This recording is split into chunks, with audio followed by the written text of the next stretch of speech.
It's an orange juice. What's up everyone, this is Yarn from Orange Juice. The PEKKA Double Prince combo is deadly, and is even deadlier with the May 21st update. The PEKKA will now be able to kill musketeers and barbarians in one hit.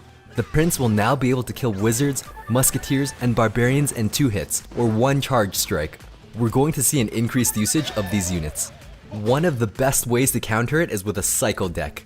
Though if you don't adjust your playstyle, splash units will destroy your cycle deck. We've been told some people have dropped over 400 trophies trying my Royale Giant Hog deck without adjusting their playstyle. Oh, and the Inferno destroys the PEKKA Double Prince combo.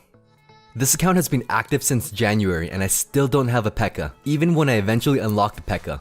She'll be level 1. If you're free to play, it's very difficult to compete in Legendary Arena using epics.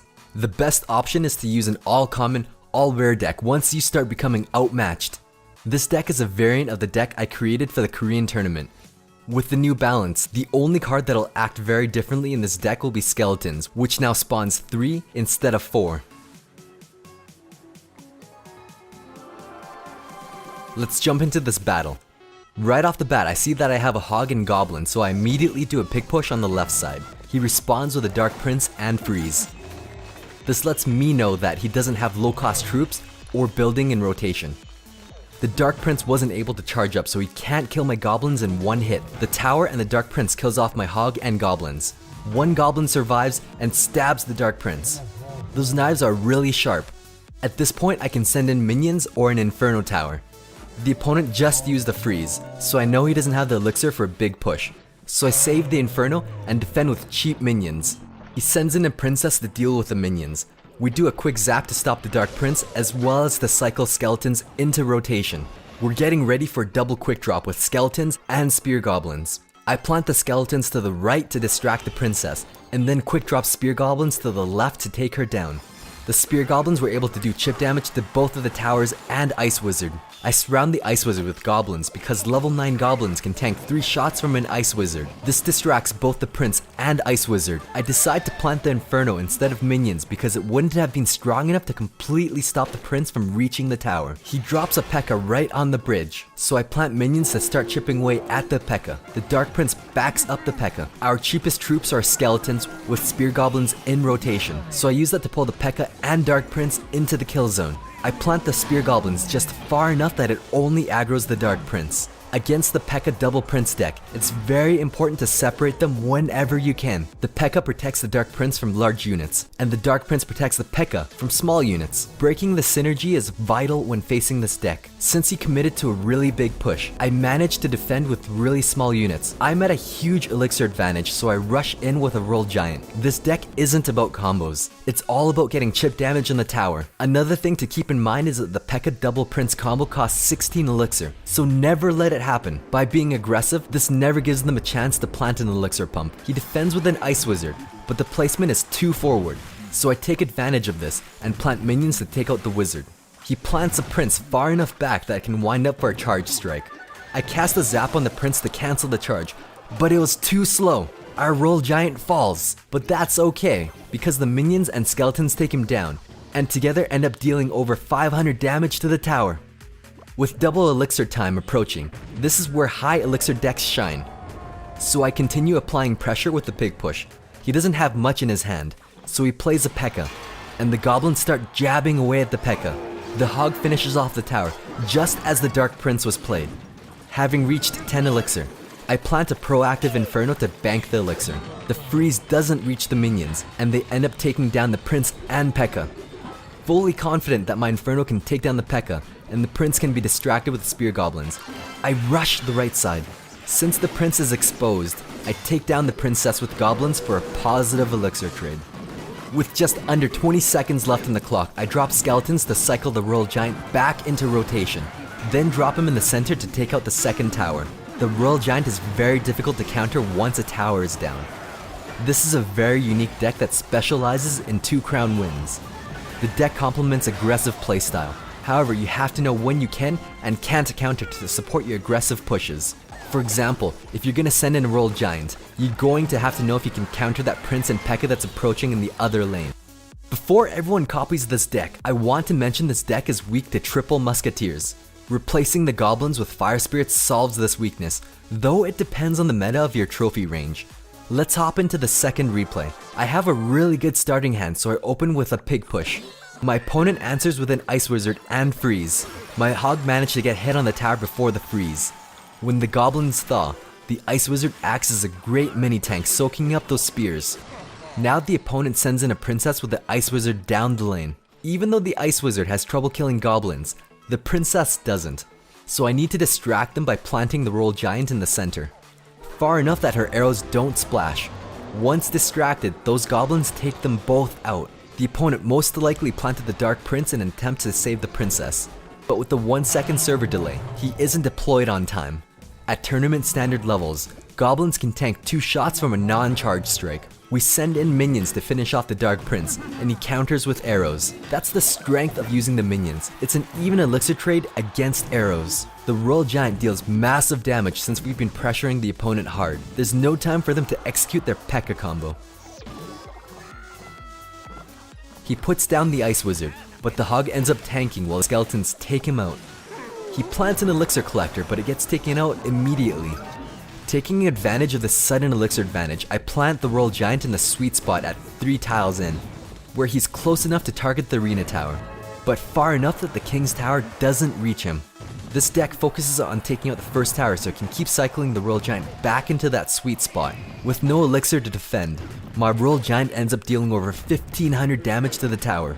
Spear goblins were sent in to chip away at the prince, but the opponent sends in a princess to take care of that. Knowing that level 9 goblins can tank 2 shots from a princess, I quick drop goblins to distract the princess, and minions to finish her off. He goes ahead and plants a PEKKA a bit early. I know my opponent isn't at 10 elixir because he just planted a prince and princess 20 seconds ago. We deploy skeletons to cycle the royal giant on the right side to chip damage as well as to get the opponent to split his cards into both lanes. This breaks the PEKKA double prince synergy. My opponent doesn't falter though, and continues building for a strong push on the left side. I plant an inferno to take out the PEKKA and pull with spear goblins. I could have zapped, but instead I'm pulling them upwards and away from the inferno. Doing so absorbs the dark prince's charge. Then with his charge disarmed, I can now safely plant goblins to juggle the dark prince and stab the ice wizard. The skeleton surround is enough to take out the dark prince, but then the opponent plants a princess, so I react by taking her out with minions, all while my royal giant is still alive. My opponent sends in a double prince and I try to pull them with a royal giant, but it was 1 tile too far. And that is game for this match. To counter the PEKKA double prince combos, you have to figure out how to separate them or take care of the splashers before dealing with the main guys. In this match, I had goblins that can tank 3 shots from the ice wizard, 2 shots from a non-charged dark prince, and 2 shots from a princess. They were key this entire match. Let's jump into game 3. Immediately I make an aggressive play, sending in the miner to tank and hog to do massive damage. The double prince gets played. I respond with minions, then pull with skeletons, far enough from the minions, and close enough to the tower so the dark prince doesn't have enough distance for a charge attack. My opponent sends in a princess and I drop fire spirits the moment she's locked onto the tower for a positive elixir trade. I plant a princess in the rear and a miner in the kill zone where both arena towers can target him. Then I send in my hog. Looks like I mistimed that, and the left arena tower doesn't lock onto my miner like I wanted, but it did force my opponent to separate his princes. With both princes on the map, it's clear I can manage them separately. The dark prince has a lower damage, so I plant a cannon to pull the dark prince, and skeletons to pull the prince. I use a zap on the minions, but I should have used the fire spirits. This puts me at a disadvantage, and now I have to clean up with fire spirits. I lost a lot of health on both towers because of this misplay. My opponent sends in a princess for chip damage, and I answer with a poorly positioned miner. The princess did not retarget onto my miner. Let's pause this gameplay for a moment. When the princess is standing on the bridge, targeting the tower, planting a miner on the inside or center tile does not cause her to retarget. You need to plant the miner on the outside tile to physically push her back. This causes her to retarget onto the miner. Jumping back into the gameplay, the ice wizard takes down the miner, and the opponent sends in a dark prince to support the ice wizard. I pull the dark prince with a cannon, I surround the Dark Prince with skeletons and it takes him out. My skeletons are level 11, so the level 3 Ice Wizard struggles killing them. Let's rewind a bit. I planted the cannon 3 tiles from the river. Only the right tower was shooting the Dark Prince. In this situation, I should have planted the cannon 4 tiles from the river. This would have pulled the Dark Prince within range of both towers. The opponent still hasn't played 2 cards yet. It's pretty safe to assume it's not a cycle card like goblins.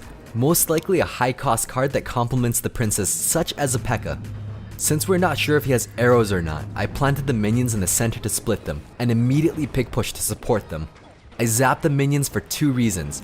1, it stuns them long enough to mitigate damage done to the hog. And 2, there are still a couple cards I don't know, in case my opponent has zap for my fire spirits. Looks like the spell in their deck is a fireball. I take out the tower, but there's 50 seconds left on the timer. His epics completely outclass our cards. They have level 6 epics, while my hog is level 7. With that in mind, I switched playstyle since the hog will die much faster with an activated King's Tower. With the prince slightly on the inner side of the bridge, I know I can plant the cannon slightly in the other lane to pull him. I plant minions to take care of the P.E.K.K.A. and skeletons to tank for the cannon, but I was too slow.